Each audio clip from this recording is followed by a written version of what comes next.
வணக்கம். பூலோக கைலாயம் கேள்விப்பட்டிருக்கீங்களா? மதுரையில் தாங்க இருக்குது. இம்மையிலும் நன்மை தருவார் சிவன் கோவிலை தான் பூலோக கைலாயம்னு சொல்கிறாங்க. இப்பிறவியில் செஞ்ச பாவம் இப்பிறவியிலேயே போயிடும் அப்படிங்கிறதுக்காக தான் இந்த கோவிலுக்கு இந்த பெயர் காரணம் வந்திருக்குங்க.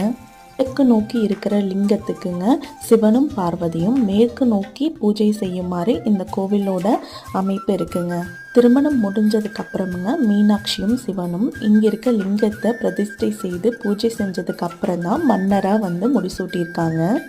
சிவனுக்கு பதவி கிடைச்சதுனாலேங்க ராஜ உபசார அர்ச்சனை செய்துங்க கவர்மெண்ட் ஜாபுக்கு இருக்கவங்களாம் வேண்டிக்கிறாங்க. அதே மாதிரி பூமி கட்டிடம் எழுப்பறதுக்கு இங்கேருந்து பிடிமண் எடுத்துகிட்டு போகிறாங்க.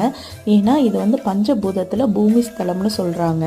அதே மாதிரி திருமண தடை இருந்தாலும் இங்கே வேண்டிக்கிட்டு போனாங்கன்னா நல்ல வரன் அமையும்னு சொல்கிறாங்க. இங்கே பைரவருக்குமே தனி சன்னதி இருக்குதுங்க. பார்க்கிங் மட்டும்தான் கஷ்டமாக இருக்குங்க. அதனால் ஆட்டோ எடுத்துகிட்டு போயிட்டீங்கன்னா உங்களுக்கு வசதியாக இருக்கும். நன்றி.